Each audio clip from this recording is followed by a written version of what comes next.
It's 11:18 p.m. on August 12, 2021, and Lieutenant Colonel Jacob Helgestad is in his sleeping quarters in a base in Kuwait. It's hot outside, and even with air conditioning inside, it had taken him a while to get where he was. I'm in a dead sleep. I hear the knock, knock, knock. Like every trained soldier. I jump out like, oh crap, I overslept. Every Army soldier's fear, I overslept. So I go to open the bathroom door to tell Sergeant Major, just give me a minute, I gotta get dressed. And so again, I'm standing there, I'm in my underwear, and my heart sank because my wake-up criteria was death of a soldier. The commander had spent his entire career doing whatever he could to protect his troops. Was this the time he had failed them? I open the door, and there's my ops sergeant major. Mind you, this is all about 10 seconds. And he's like, hey, sir, we got to go to Afghanistan. We have 24 hours. And I remember staring at him, going, what? Because then it was the fog of deep REM sleep. Like, oh, okay.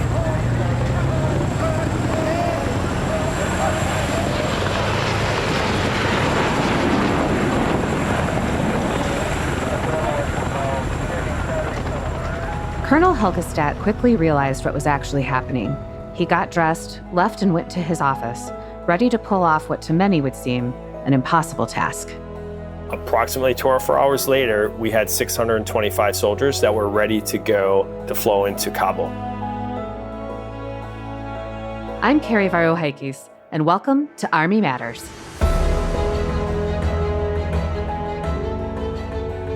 August 2021 saw the end of America's longest war as troops helped evacuate over 100,000 Americans, allies, and locals. Each company and battalion there played key roles, and some teams more than pulled their weight in the process. Commander Jacob Helgestad's 1st Battalion, 194th Armor Regiment from the Minnesota National Guard was one of those latter companies. Not only did they deploy within the 24 hours requested, but used their expertise on the ground to help clear the runways and aid the locals. In today's episode, Post-Colonel retired Scott Halstead sits down with Helgestad to talk about the years of preparation for that late-night deployment, the memorable moments from the 2-week mission, and also how a good science fiction military thriller is sometimes exactly what you need in times of stress. Enjoy. Hello, everyone. I'm Colonel Retired Scott Halstead, and welcome to today's episode. Joining me is Lieutenant Colonel Jacob Helgestad, who recently commanded the 1st Battalion, 194th Armor Regiment from the Minnesota Army National Guard.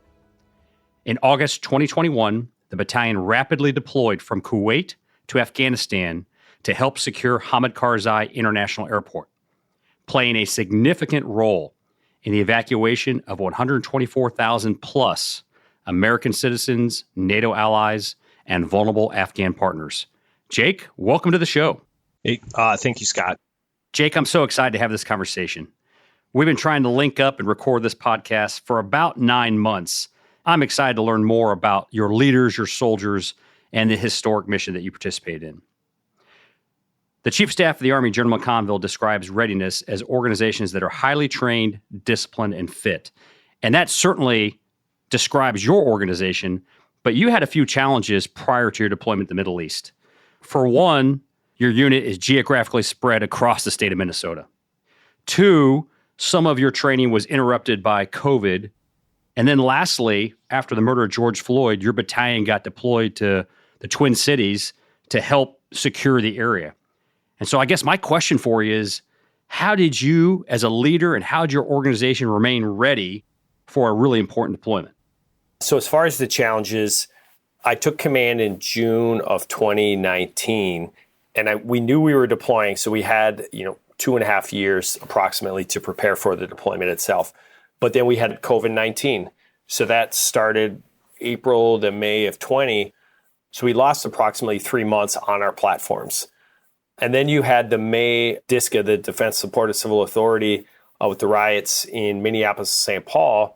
We were task organized to the city of St. Paul, but we were preparing to go to NTC in July of 20.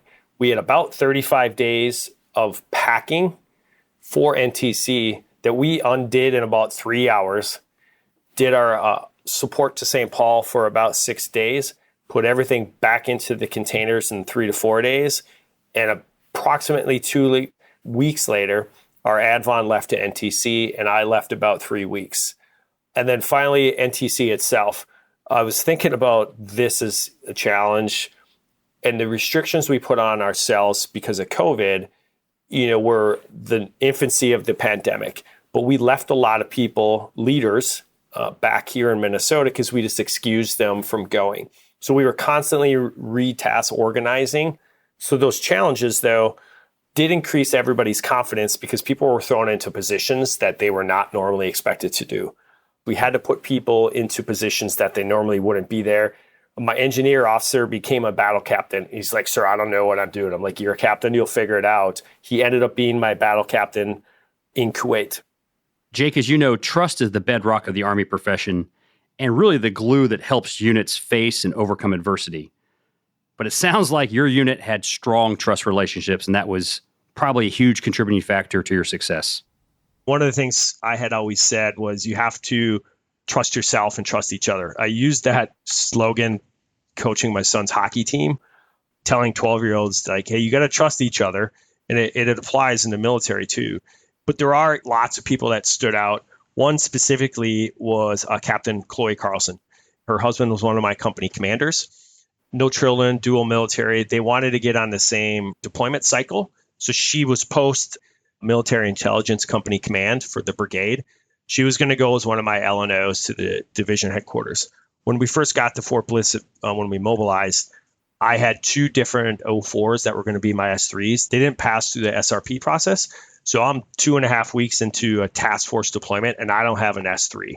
So I had known Chloe for years, and she's an MI post-company command. And she woke up one morning, we met, and I'm like, listen, Chloe, you're my S3 of the entire task force. So that was approximately March 21st through June 15th. So she was the S3 of the task force. And there was maybe some friction initially, but I made sure everybody understand, listen, Chloe's in charge when I'm not around. So all of our platoon gunnery that we did at Fort Bliss, and when we moved into theater, it was going in on a combat footing. Like, listen, we need to be ready because this is our responsibility. So she managed all of that. So kind of going back to trust and cohesiveness of teams, you have a female non-combat arms MI officer who was the S3 of an armored mech task force of 1,000 soldiers going in the Middle East. Yeah. So for our listeners, the battalion operations officer is sort of between the commander and the command sergeant major, spends the most time with those senior leaders.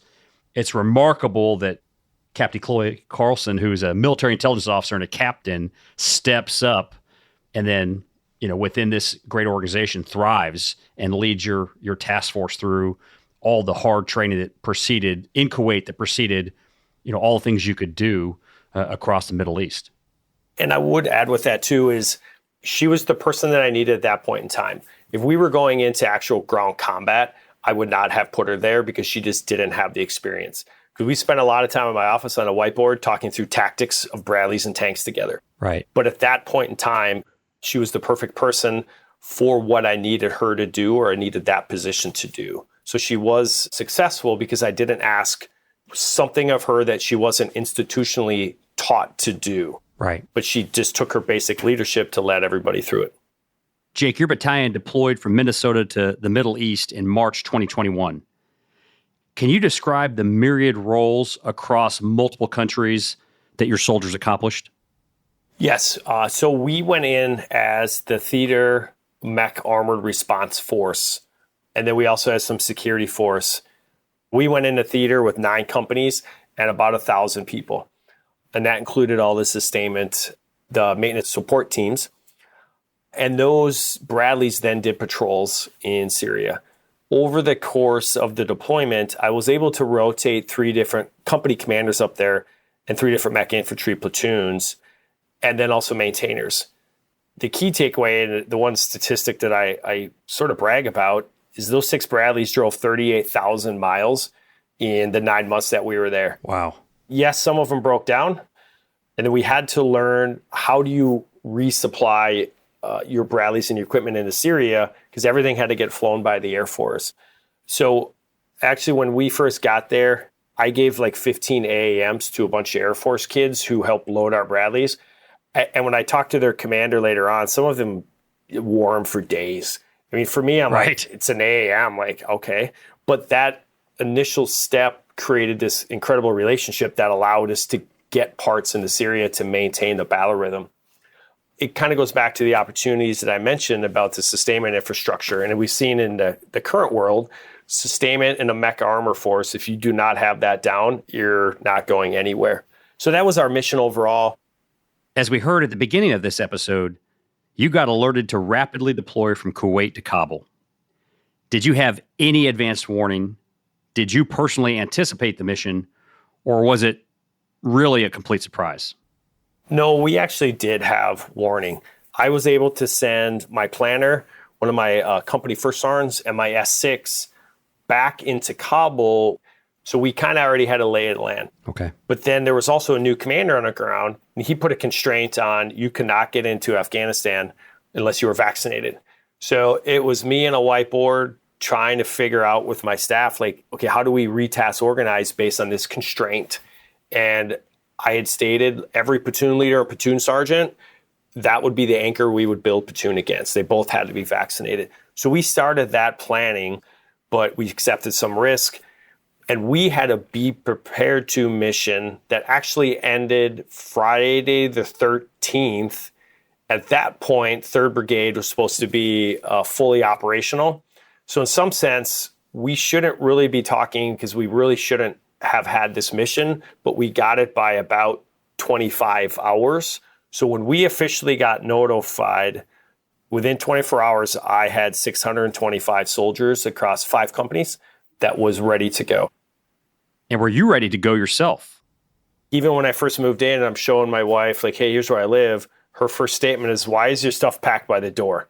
Because she's an Army wife. She knows if you're rucking your body armors by the door, like that's our job. So once we pushed the button to go, it was organized chaos. Everybody had a specific job. The sustainers in our support section went and got all of our 3 days of supply of food, water. It takes a long time to actually load 210 rounds into 7 magazines, but we had all of that. And within 24 hours, again, we had 625 soldiers ready to go. That speaks volumes as to the discipline and readiness of both you and your organization. We're going to take a quick break here, but when we get back, we'll find out what happened to Jake and his team from the Minnesota Army National Guard once they arrived in Afghanistan. Did you know, as a member of AUSA, you have access to many benefits?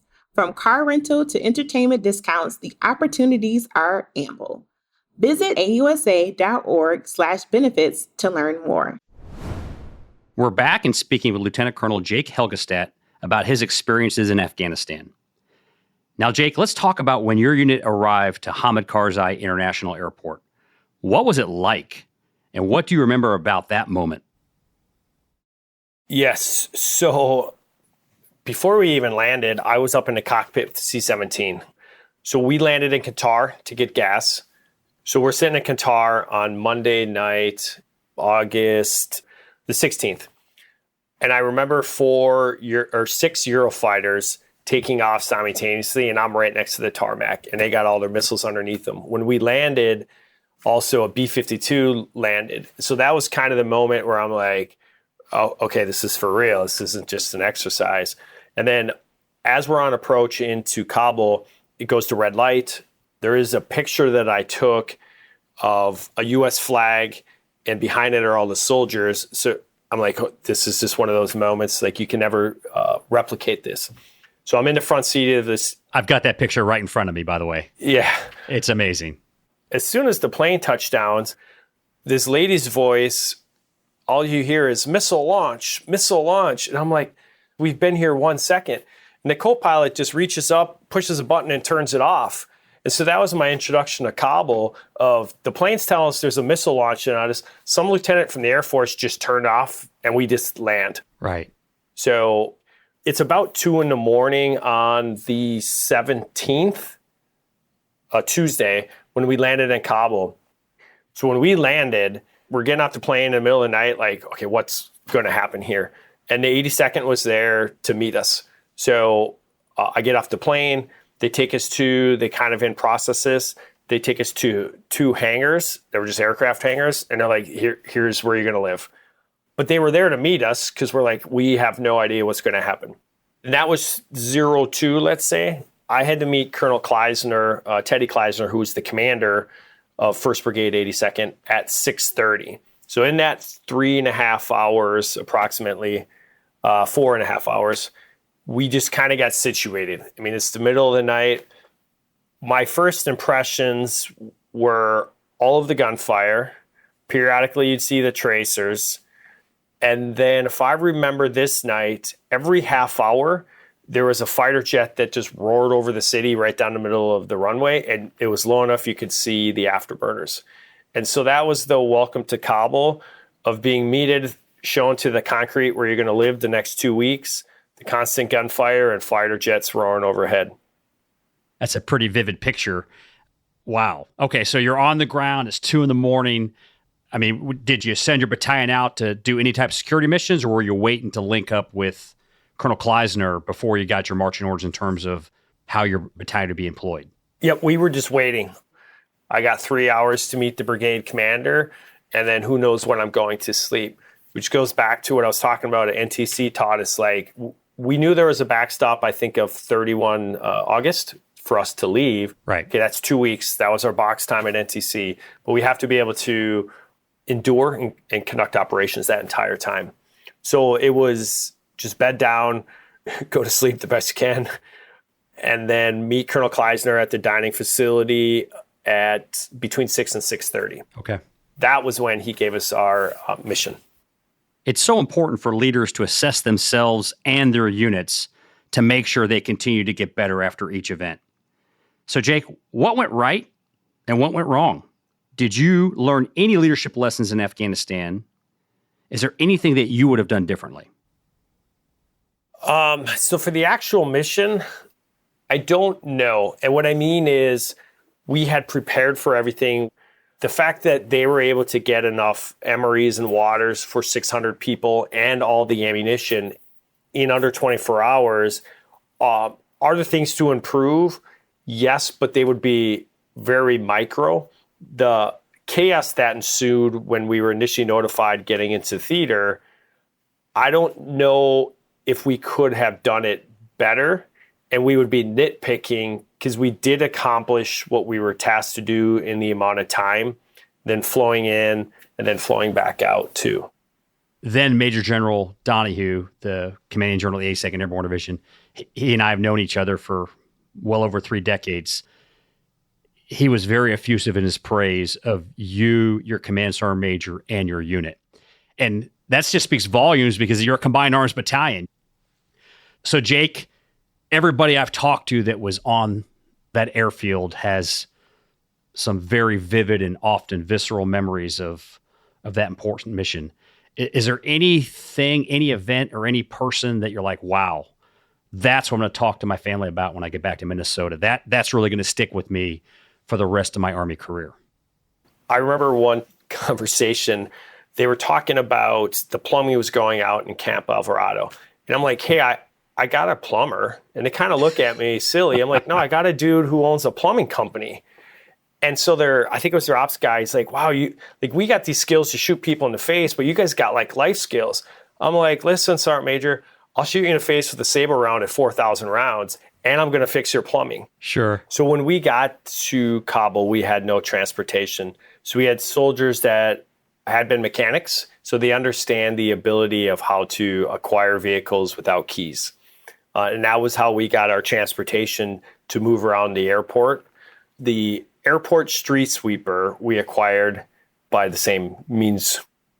So a 42 Alpha admin NCO would clear all the foreign debris or the FOD from where they were loading all the civilians. So they would come find us like, hey, we need to clear it. So that young E5 maintained the flow of all the aircraft.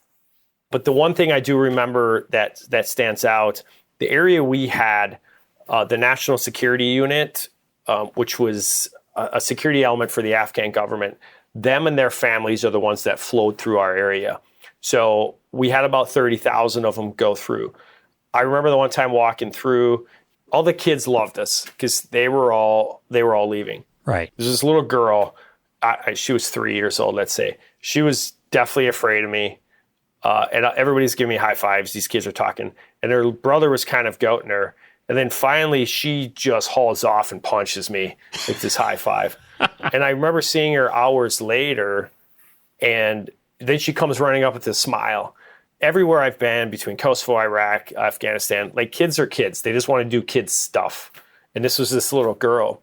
But then on the contrast of that, I have a picture of one of the technical trucks from the NSU. There's a pile of RPGs, and in the background, there's a Disney princess blanket. And it's the contrast of a life that we can't really comprehend. And I remember a dad sleeping, and the 10-year-old boy had a ZAM-4, and the little girl had like the giant JTAC radio. Right. And those are the things that I remember that, what my children have no idea and can't even comprehend of growing up compared to the kids and the families that we saw as they came through our area and got evacuated out. My experience, with Army National Guard units in Afghanistan, Iraq is just that. Incredible soldiers, but they have skill sets from their full-time jobs that we always need, especially when we live in austere conditions. So that, I think that's just another incredible advantage of having the Army National Guard forward deploy with you, is they solve problems. That personnel specialist that had the ability to get that street sweeper operating to remove the foreign debris from the airfield, that might be the most valuable soldier during this deployment who kept the airflow coming in and out of there. So Jake, I like to end these podcasts asking senior leaders about what they read, what inspires them, and what helps you sort of stay mentally fresh and focused as a commander. So are you a big reader? And if so, what do you like to read? Yes. So when I was at the School of Military Science, all of that reading, I realized when I came back from Fort Leavenworth and I was reading Clausewitz one night in bed, I needed to take a step back because nobody reads Clausewitz to go to bed. Right. The time after that, Anthony Lloyd, My War Gone By, I Miss It So. I actually did a book review on it. I can see the correlation between a soldier coming back from war and the issues in that book. The Things You Carry, I can't remember the individual's name, but he's from Worthington, Minnesota, where my wife is from. But then, honestly, I kind of got, I'll say, burnt out by reading. And so I Googled military science fiction. And I think I bought every single paperback that was on that list. So John Sald's The Old Man's War, there's 6 books. And you can see the direct correlation of real life military implications, and it's just science fiction, right? I mean, there's not aliens, but it's the same context. Right. John Haldeman, The Forever War. I think I've read all of Orson Scott Card, Ender's Games. James McDonough, The Defense of Hill 71. But I always said, is you just read something because it exercises your minds, regardless if it's a sports page, science fiction, a love novel that you pick up at the airport, whatever it may be, you're still reading and still exercising your mind. Yeah, as Army leaders, we should be lifelong learners. So I love the fact that you have such a diverse library of things you like to read, depending upon where you are in your career and how much time you have available. Well, and my wife has her master's degree in reading. So in our house, I came home one day and I was like, what's this? Because our fireplace, and then we have our built-in bookshelves. One side was her reading list of all her stuff, and then all my military reading. And she recolor coordinated it by color versus by her stuff and my stuff. And I kind of sat there and stared at her like, I don't know if this is going to work. But having a reading teacher, there are a lot of books in our house. And more than once, both my kids have called us nerds because we just read because we'll go sit outside and read a book. Jake, as I said earlier, we've been working for months to get you on the show, and you've just proven my instincts right. Thank you so much for telling your story of what you and your soldiers did leading up to and including the Afghanistan evacuation mission. Your soldiers have changed the trajectory of countless people by getting them out of Afghanistan with an opportunity to rebuild their lives. Thank you, Scott. To all our listeners, thanks for joining us.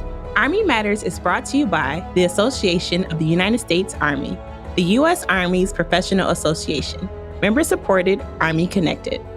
Visit us at ausa.org for more information or to become a member. Your membership helps AUSA continue to carry out its mission, educate, inform, and connect with the total Army, our industry partners, and supporters of a strong national defense. Today's episode was hosted by Colonel Retired Scott Halstead and anchor hosted by Carrie Viro-Hakis.